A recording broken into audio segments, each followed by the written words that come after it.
Hello and welcome to the September 20th meeting of the Finance and Legal Guild for the Lifeboat Academy. And as is our custom, we start with a land acknowledgement, centering the land to decenter the ego. Is there anyone who would like to do a land acknowledgement, or shall I? Why I don't you sh- do it? I mean, the problem is that you do it so well that it's like intimidating. So Roland nodded. Go ahead, Ben. That's, what is that? Like, never do a good job. It just leaves people wanting more. Um, well, and hopefully people can channel me at some point. So, uh, what I do is I feel into the reality that, and the reminder that the land was here before we were. The land will continue long after we are gone. Everything that we are is because of the land, has arisen from the land. And when we talk about the land, we are not talking about a thing. We are talking about a interconnected process of all living beings and more than living things as well. We're talking about being part of the web of being. And we do this as a reminder to keep things in perspective, to realize that we are part of an ongoing story that is much bigger than us, and we all have a role to play in that story. And so here in this meeting, we start with that reminder to keep us grounded in the big picture, and also as a reminder that this wisdom comes from indigenous cultures and is shared pretty universally around the world from indigenous cultures. And as such, kind of leaning into the anti-fragility of it, there's something going on if cultures across time and around the world have come to the same understanding. And so this is powerful medicine that we lean into. And in doing so, we also recognize that part of that story has not been unfolding well, and that some of our relationships have been harmed. Our relationship with the land, our relationship with our more than human relatives, and with many of our human relatives. So we also start with that reminder as an encouragement to each of us to do what we can to make right where things have been wronged, and to heal relationships wherever possible. Personal relationships, relationships between communities, relationships around the globe. So with that in mind, I invite you all, just take a moment to ground yourself where you are. You can close your eyes if that feels comfortable. And just take a deep breath in, smelling the smells, feeling the texture of the air entering your lungs. And as you exhale, feel the weight of your body pressing down into the seat where you are. And take a moment to see yourself in the landscape. See yourself in your mind's eye in the chair where you are in the room, and that room in relationship to the building you're in, and that building as it sits on the land. And think about your neighbors, your relatives to the north of you. Find that direction in your mind. And your relatives to the east, and those to the south, and those to the west. And be aware that you are in the center of this compass.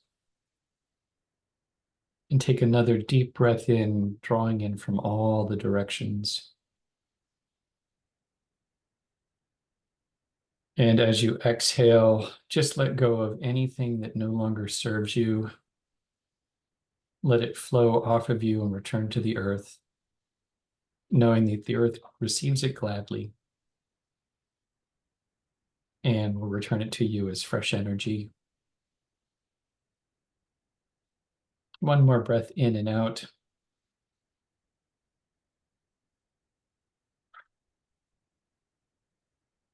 And when you're ready, come join us in the circle by opening your eyes. So, the circle as I see it is Becca, Heather, Roland, me. And so we'll just have a quick check-in question. So keep it simple. How you doing today? And what's on your mind for us to talk about? What would make this useful for you? So over to you, Becca. How are you doing? I'm having many of my benign palpitations, which do not feel benign. Actually, I'm wearing a heart monitor now to like get to so my doctors can look at the pattern. So, but you know, I biked across town and back with palpitations. It's, you know, electric assist is nice. And just kind of further devastated by news these days, and a little daunted by my upcoming trip, which has got many, many parts to it, but looking forward to the part that will be with some of you. And yeah, just I think your agenda looked great, so nothing more. Over to Heather. Yeah, I'm good with the agenda. I'm also preparing for a trip. I'm going to Italy. And one of the things that I thought about, I'm so glad that it was recorded because, Ben, the last land acknowledgement you did, I typed it out from the recording. And I thought, oh, yeah, this is what I can use when I go to Italy. I'll take some of the ideas from that. I am actually moderating a wild foods session when I'm in Italy.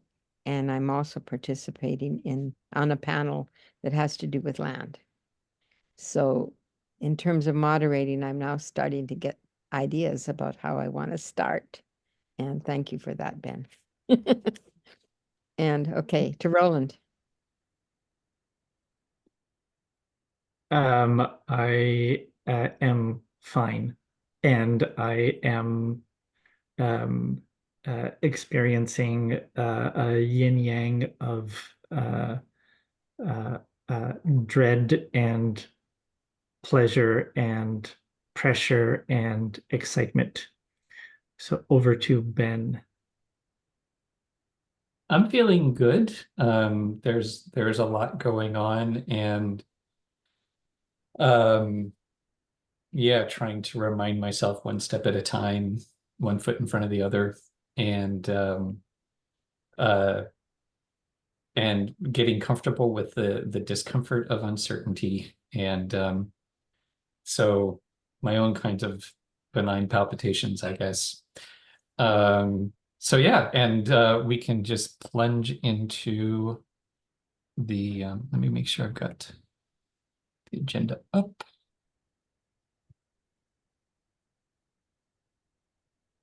And today, hopefully it will be short and sweet, but I've said that in the past, and it doesn't necessarily work out that way. Let me just find my share.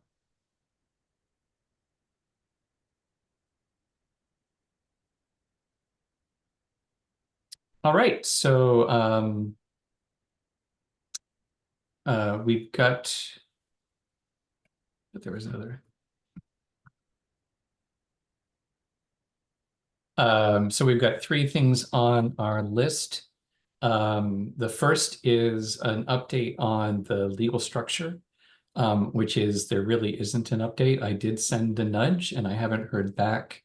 I am assuming, Bill's a professor and it's, September startup of the semester. So I imagine that Elliot might just be having a hard time finding time with Bill. What I was going to propose is because we were waiting for feedback to see what the next steps would be. I am feeling like moving forward, and I can rejig our original proposal in light of the conversations that we have had to put it in the form of a community services multi-stakeholder co-op. at the very least, there may be some details in there about like, I don't know how to set up the shares for the different stakeholder groups.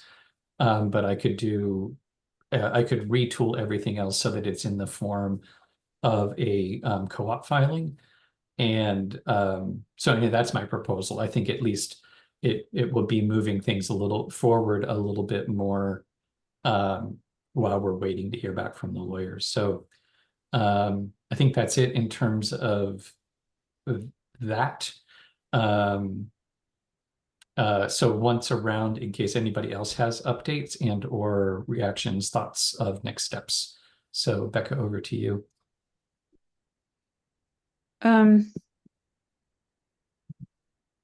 I mean, I think it's a lovely suggestion for you to do that. I'm a little bit, I mean, if the risk is, you know, that you'll end up spending some time that ultimately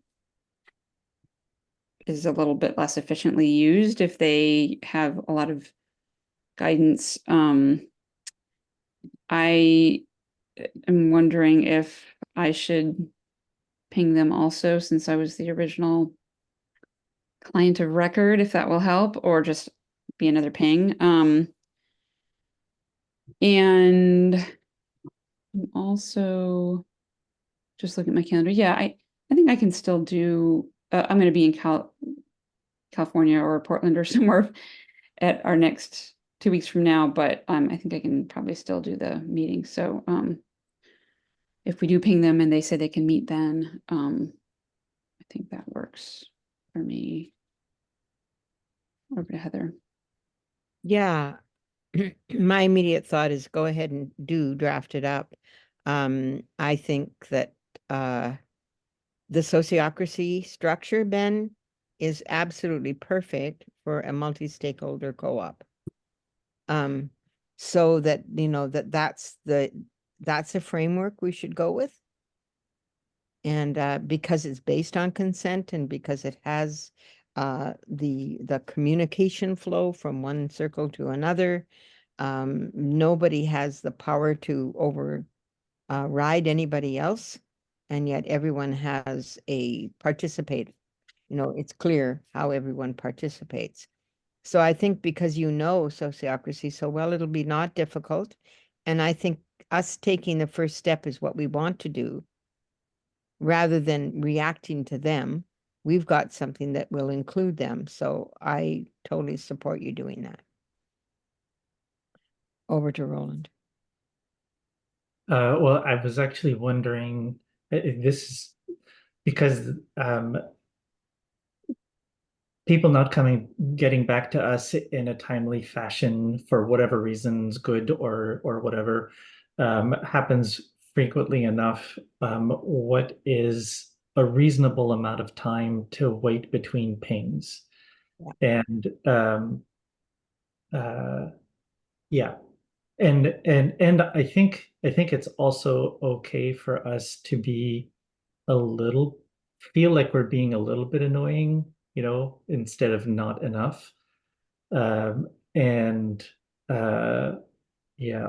So I've offered this before and I'm really not very good as a secretary, so I can do my best to try to be the pinger if there are pings that are needed. I'll try to, you know, put it in a schedule or put an alarm on so that I'm reminded to do it or something. But anyway, I guess essentially my main question is how many days between pings seems reasonable. So back to you, Ben. Mm-hmm. Yeah, I kind of feel, especially since we're paying them, we get to be annoying, you know, and we're not paying them a tiny amount. So it's, you know, there should be some benefit that comes with that. So I don't mind us being a bit annoying. And I feel like actually, you know, we have meetings every 2 weeks, and I think that feels like a reasonable, you know, kind of for in this case. So that would be I think I think that's part of the question about how often to ping depends on who you're pinging. And so it's kind of a case by case. And anyhow, I think, Becca, I would love if you were to give them a little nudge as well. And I do feel, I thanks for Heather for the sociocracy, thumbs up. And I think also now I hadn't tried to separate out bylaws from the Constantine documents or whatever the word is. But I think that's easy now. I mean, yes, because there is the basic structure of the multi-stakeholder co-op, put that in there, and then move all of the other stuff, including the details of sociocracy, that goes into the bylaws. So I really feel like this isn't necessarily, there's no rewriting that has to happen. It's just about moving things into some sections and changing some of the boilerplate. So I don't feel like there's a lot of work. I'm assuming this is going to be an hour, maybe an hour or 2 hours worth of work. I wasn't planning on rewriting it. I was just going to move things around. So I think it's a minimal risk. I mean, thanks, Becca, for being thoughtful about helping me be thoughtful about where I put my time and effort. But I feel like it's and actually that's one of the things I can do is sort of set a clock and limit it to no more than 2 hours. Any other thoughts or additions? Let's go once around. Becca, over to you. Yeah, I feel no worries about annoying them at all. I think we've been extremely patient, and I'm annoyed with them. So, I mean, although we're a little bit of hurry up and wait, and we took our time a lot initially. So, yeah. So I think I'm happy to ping them once today or Monday if I don't get to it today, and then if Roland, I think pinging them again to like really say, hey, we really want to meet with you, if that's how we feel, after another 4 days or something. I mean, I'm not going to keep doing it while I'm on my trip, but unless we're in a different stage now and we really want to wait until Ben does his thing and we've had a chance to look at it, in which case we shouldn't escalate our pinging. Heather. Yeah, well, what my thought was is that let's have an agreement with them. Is just acknowledge that we're moving at a particular pace and we don't want to be stalled on that, and we understand that they're in a different time frame, and we just want to negotiate what's reasonable, for them in terms of how long we would wait to get back from them. And I think that that's just respectful. So we're going by, okay, like what we can do on our own without getting feedback from them, and when would they expect to give us feedback? So I mean, that's kind of, I guess, like a pinging, but it's more like we want them on board with we want to adjust to their timeline, and we want them to know what our timeline is. Yeah. So over to you, Roland. So Becca will send an email, and then sort of in 4-day increments, if we don't get a response, I reping. And the other, I have I feel like we're in a bit in a quandary because we don't know what they may have done. And so would Ben starting to write it up be doubling work that's already done or not? So, and I don't have an easy answer for that, but it is sort of a concern that I have. So I'll wait for the email from Becca, and then I'll set my timer for 4 days from then. And if we don't get a response, then I will send reminders. Back to you, Ben. Well, and I think that, you know, if I am going to work on it, that's a good point. We don't know what they've done. And so I kind of feel like uh, Becca's email should say, since we haven't heard from you, we are progressing. We're going to move it forward on our part. Um, you know, that I will reconfigure it as a multi-stakeholder co-op, using that format. If they have done any work, please respond immediately so that we avoid that extra effort.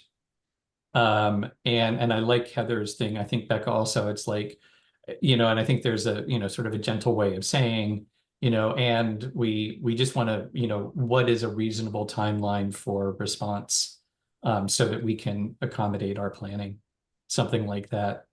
Um, Mhm. does that make sense?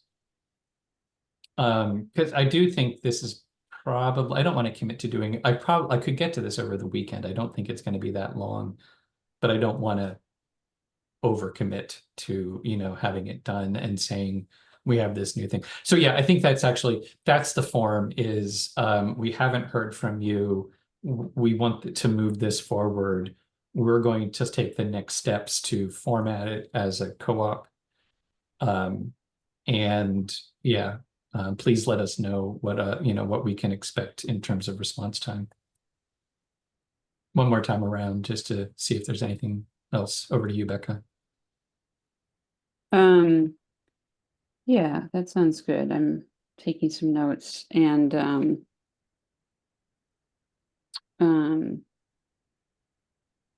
yeah.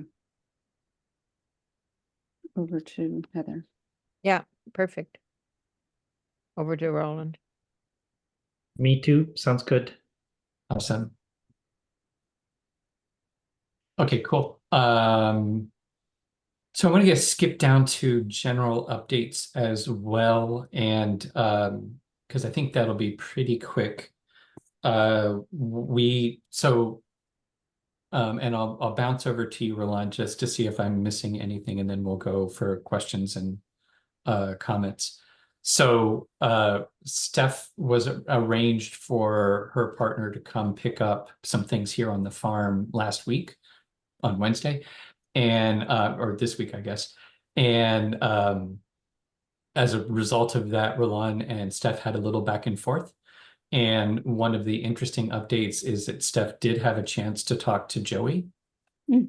And so we haven't gotten really any details about that, but other than he seems like a nice guy. And so they have had contact. So that's encouraging. And I don't, how do I want to make sure that we're respecting confidentiality. And maybe this is something we just remove from the recording. Yeah, you can pause the recording while Okay, I will do that. did the email. I did the email thing. And Becca is now connected via email to Steph and to Joey. And I'm curious to see who will respond when and how. Mhm. So back to you, Ben. Yeah, I think that's it. Oh, anyhow, and we are planning a potluck for Friday, when you're here, Becca, and we'll be sending out those invitations today. So I think that's it. And I guess once around for questions or comments, and actually, hang on.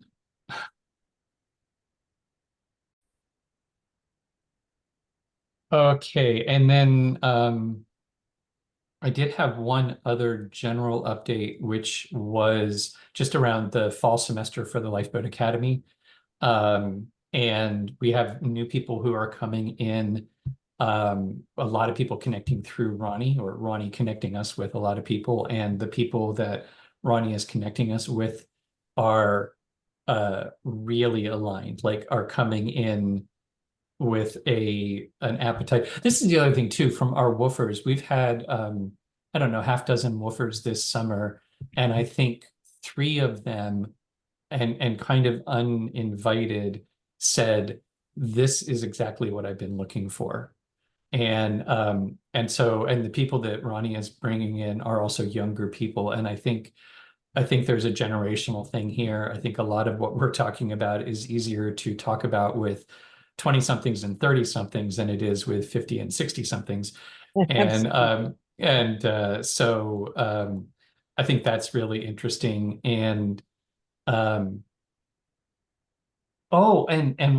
interestingly, so one of the people that Ronnie has brought in is Austin, and Austin had a conversation with Diana Leaf Christian, and who shared a lot of information with him, some materials that he shared with me. And that feels like a connection, you know, in terms of the research project moving forward. That feels like a really good connection to continue to develop. And the materials that Diana sent him, it was very gratifying. I feel like a lot of the conversations we've had with, you know, potential networks, like with Brad Smith and with the budding network in BC, I feel like we're further along.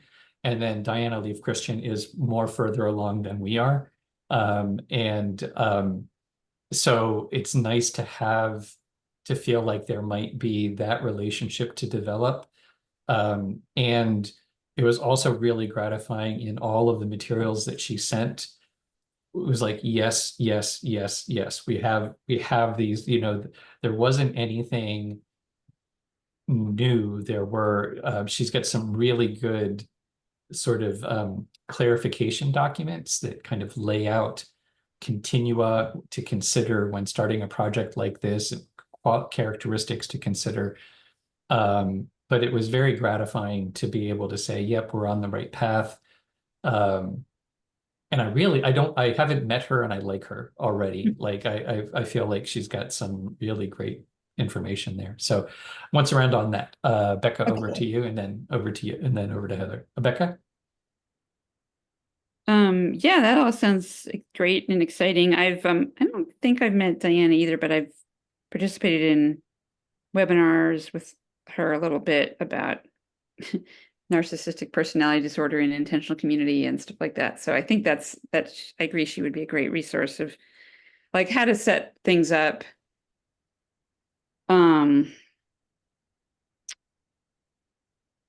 Membership wise, in order to avoid the worst fiascos of conflict and like I mean, including in ways that co-housing, like I ran into this with Laird Shaw being my co-housing facilitation mentor. His best case is that you actually have in your bylaws the capacity to kick people out, which we don't have. And so a lot of his stuff is predicated on that. And I don't know about Diana's, but it would be good to think in depth about some of those questions. And maybe other guilds are doing that out of scope for this guild.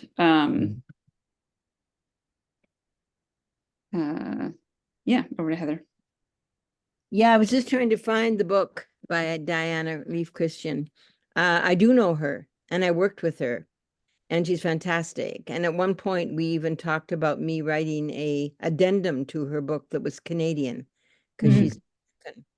And I actually, at the point, like, and this was maybe 20 years ago or whatever it was, bought a number of the books and gave it to all of the communities that were starting up. So it's just very aligned. And I'd love to see what she does, where she's gotten to now, because it was quite a few years ago that I actually took a sociocracy workshop with her. Probably 20 years or 25 years or whenever it was. And we just maybe not that long, but we really went back from that workshop to think that we wanted to introduce it to our farm co-op, and we oversold it and didn't. And only the three of us that went were enthusiastic.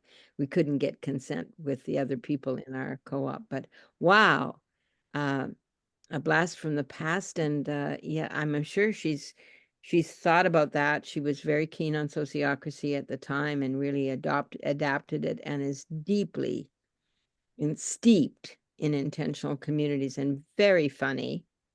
So like to bring her to do a workshop would be just fantastic, I think. So I'm really enthusiastic about this. It was actually Galliano and Thera Community that we brought her in to do a workshop with us. And she's kind of like one of these people that's incredibly reasonable. Like if we bring her, and we've brought her to BC to do a number of things, when you bring her, she just piggybacks on other things and she doesn't charge very much. She's kind of like in our camp. This is her life work. I think that's enough, but yeah, you 2 thumbs up for that. Well, one of the things that came up when Ben was telling me about it was the what to do with the similarities. You know, is it a kind of scooping, you know, or are we just recreating what has already been done? And we were talking about how it would be interesting actually to map out the similarities and the differences, to try to do a kind of Venn diagram to see where the differences are and where we can learn from each other. And you know, because I don't know what the name of the intentional community is. Earth Haven. Earth Haven. And so I didn't get a sense, just cursory look at their website, I didn't get a sense that they were particularly interested in being replicable. And that's something in our model, just as an example of different some of the differences. So it's a little bit going with the agreement of weaving our strengths together so that our weaknesses become irrelevant. And it is also, I didn't get a sense from their website that they were working towards sort of a mutual aid network in the same way that the Lifeboat Academy is, and actually mapping and making active sort of connections through the what's it called again? The switchboard. The switchboard idea. So anyway, being able to make connections like that and adding it to the switchboard, I think would be fantastic. Did you want to comment on that, Heather?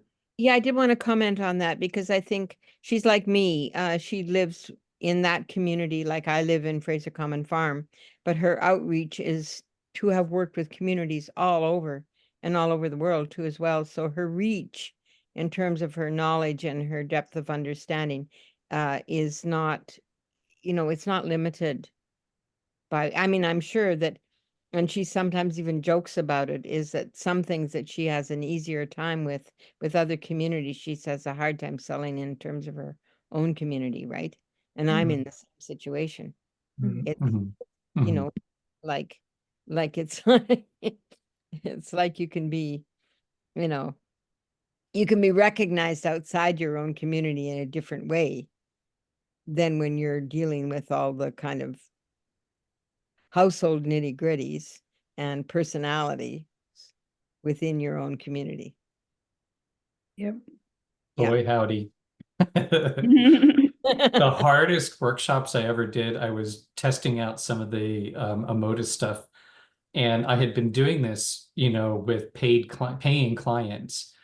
And I wanted to sort of test it out on like just not going into an organization, but bringing people in, sort of independently. And I recruited friends and family.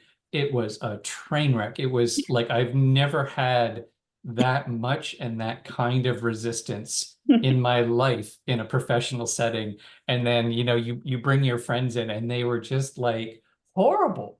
Like, anyhow. Yeah. Yes. That's one of the reasons why a consultant is somebody who comes in from 50 miles away. Yeah, the other thing I wanted to add, I think the mutual aid network, especially in terms of an idea that's bubbling up, I think it's a couple of the things that I think that we're doing that's different is the switchboard. So it's not just about making help, do you know about them? Do you know about them? But there's this sort of ongoing check-in. And where are you now? What do you need? Like ideally, I think that's what the Lifeboat Network is. And that's what I'm hoping I can launch with the research project idea, which I think I shared with you. But it's, basically reaching out and building on what we're doing with Foodlands and reaching out through the already existing networks and saying, what are you focused on right now? What do you think your current challenge is? What kinds of supports are you looking for? And then using that information to matchmake. If we know where the resources are, we can do some matchmaking.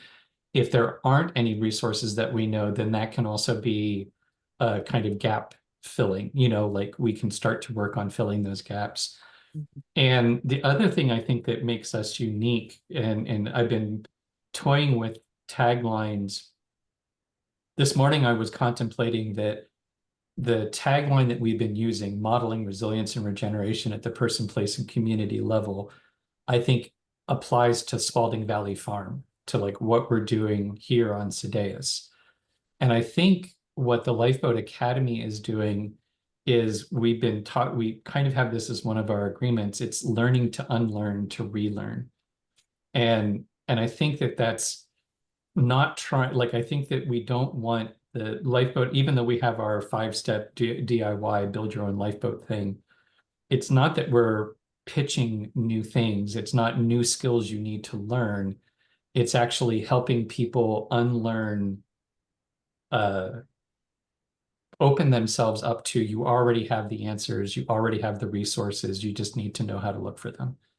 It's kind of moving away from almost like an intellectual scarcity model of, if you just have this one workshop, then everything will be okay. Anyhow, I feel like that's kind of not this skilled, but and this is just sort of a general update. I think this is kind of one of the things that we'll be talking through at our coordination circle on Monday. And one of the questions what Roland was saying is a question he's put on for the Lifeboat Academy. How do we manage these kinds of these emerging relationships? How do we make sure that there's that we're not duplicating things and we're figuring out how we fit together. So that's something that will be discussed more broadly in the guilds. So I think that's it for updates. One last go around. Any final thoughts on this topic? Over to you, Becca. I don't think so. Over to Heather. Yeah, just as a reminder to me that Lifeboat Academy, it overlaps with Foodlands quite a lot, so that when we're looking at community farms and those kinds, then then we're in a strong alignment and partnership with that. And then you take on what we're calling allies, like community farms and allies, right? And so it's kind of like there's this, if you look at this center and then we move out from the center, and it could be done as a Venn diagram too, but it's like we work together on this piece, and on the other piece we're informed by you, and that kind of thing. So just that sort of relationship, I think. I'm excited about that, yeah. And Roland. I have nothing to add. Ben? Yeah, it's interesting because I've been thinking about allyship as like, what does it mean to be good allies? And which, has broader echoes, but I think that really is how can we be allies to each other? And that's kind of how I'm thinking about the mutual aid network. Mhm. Yeah, cool.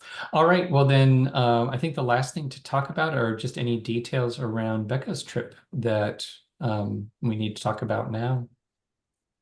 I think you're self-propelled, and we'll see you after the dip opens.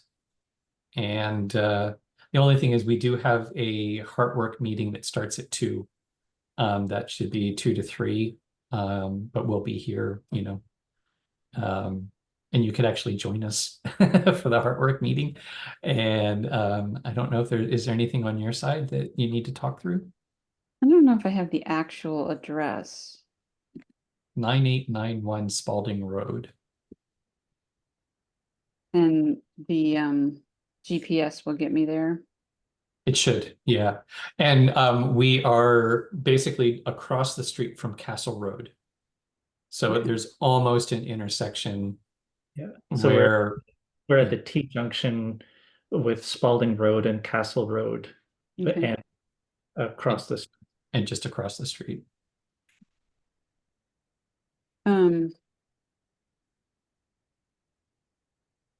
So there's a chance, probably slim, but that I might end up meeting with Joey, or probably less likely Stephanie, but like after I get in before I come to you. Does that, well, if that seems like it's going to happen, we could have more conversation about if there's ways that you want to steer that conversation at all. Or, you know, advise me on it. And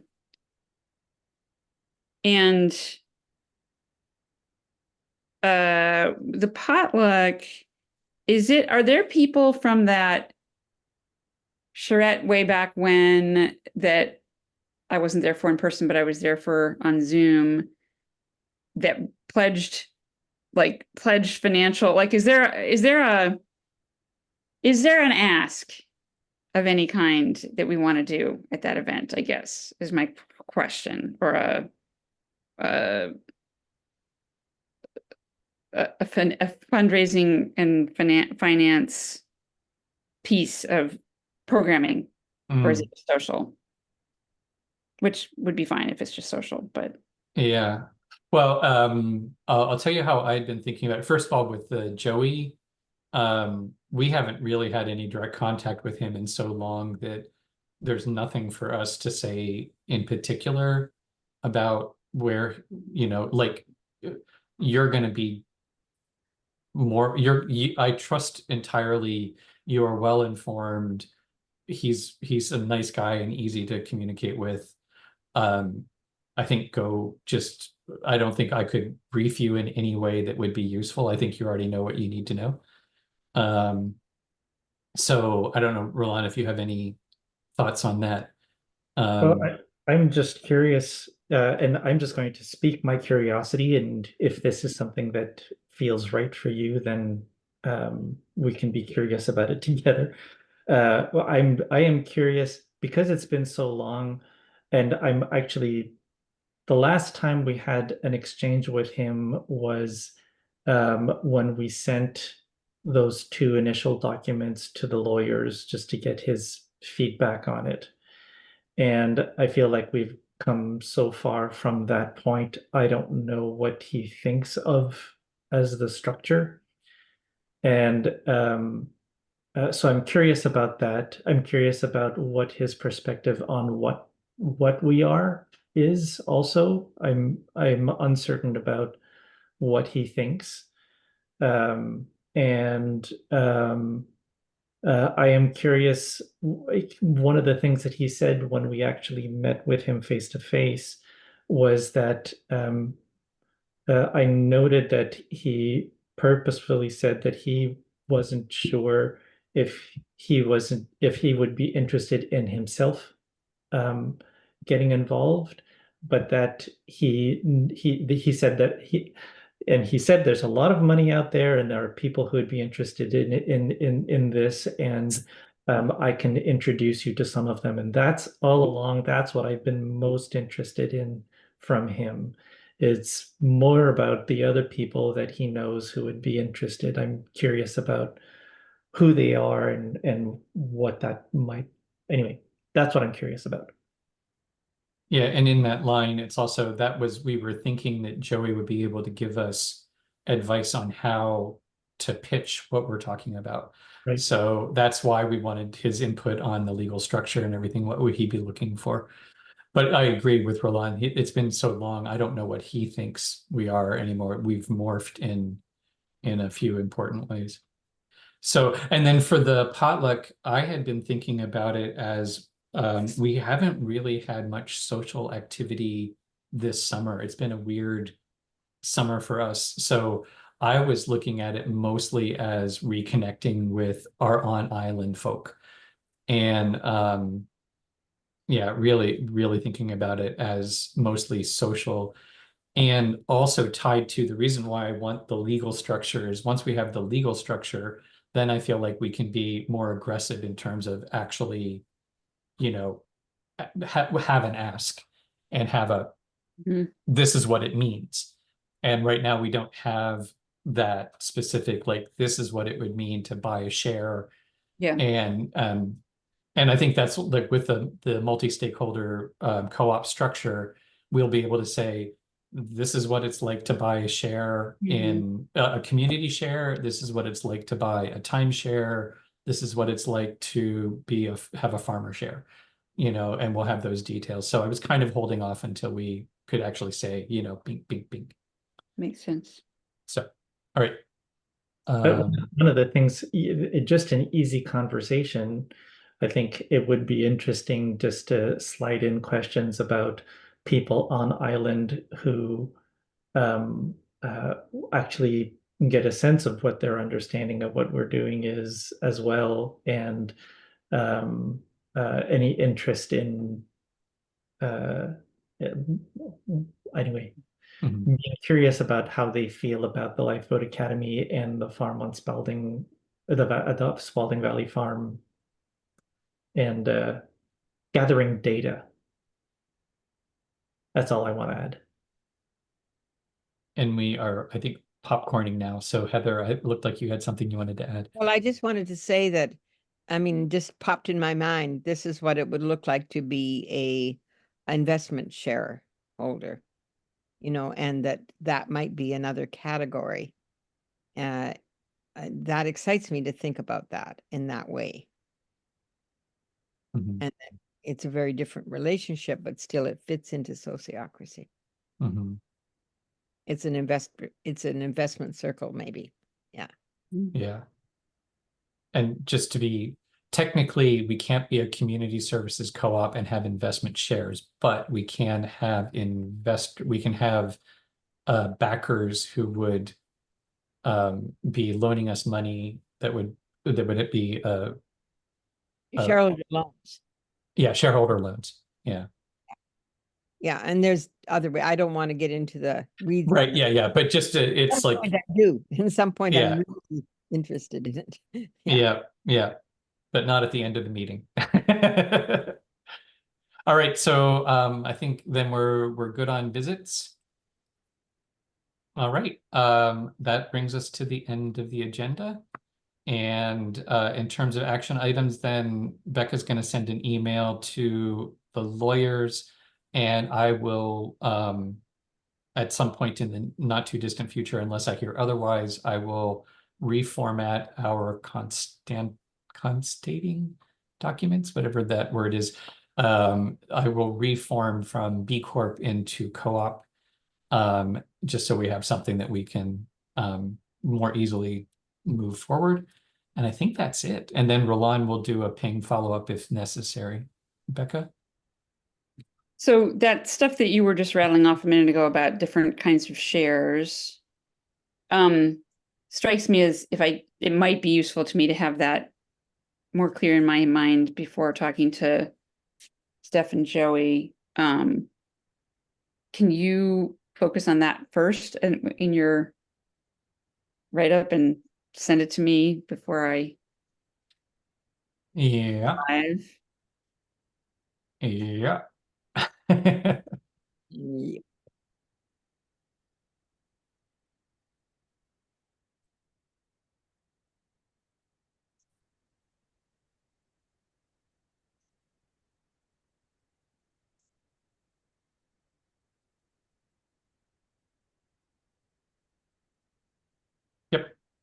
Okay.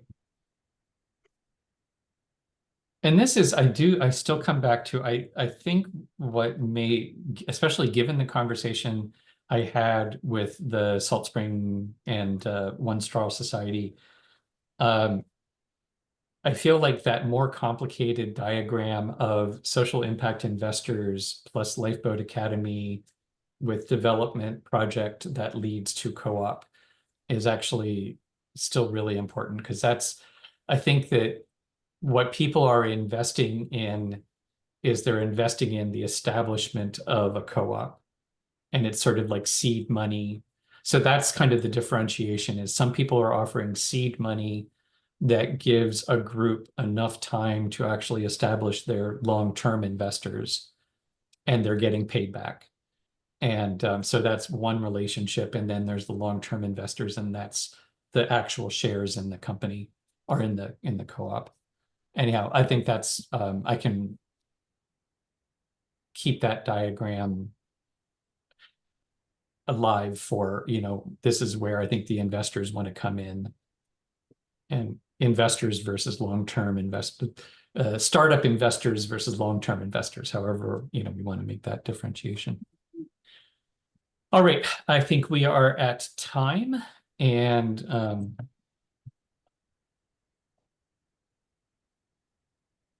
so let's just do a quick checkout. Last thoughts for the good of the cause. Over to you, Becca. Feeling good, feeling excited to see some of you in person soon. Have a wonderful trip, Heather.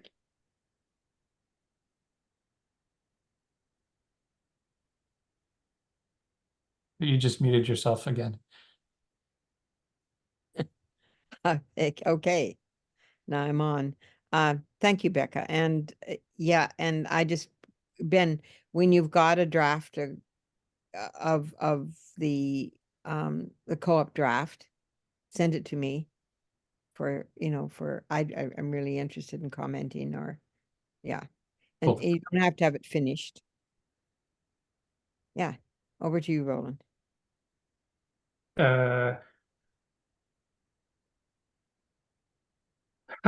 Well, we did it within more or less within the hour. So good meeting, and I feel like there's some interesting morsels that we've shared to stew on, and to see where things go. It just feels like there's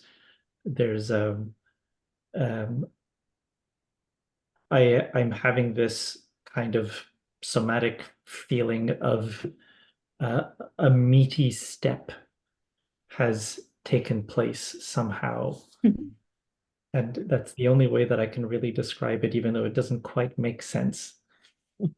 But you're nodding, so I'm assuming that you know what I'm talking about. Good. So back to I was nodding that it doesn't make sense. No, I meaty. yeah, no, I have that same, and we had a quick little meeting with Jake yesterday, and one of the things I joked about before the meeting was I wish people didn't ask me for updates anymore, because I don't know how to communicate it feels like meaty things are happening, but there's not like a signed agreement or, a check being written, but it does feel like there's really important stuff moving forward, and it's really hard to say we've crossed this milestone, or, whatever. So yeah, what Roland said. All right, well, happy travels to everyone, and we will reconvene in a couple weeks, maybe, depending on availability, and onward and upward. Bye. Bye.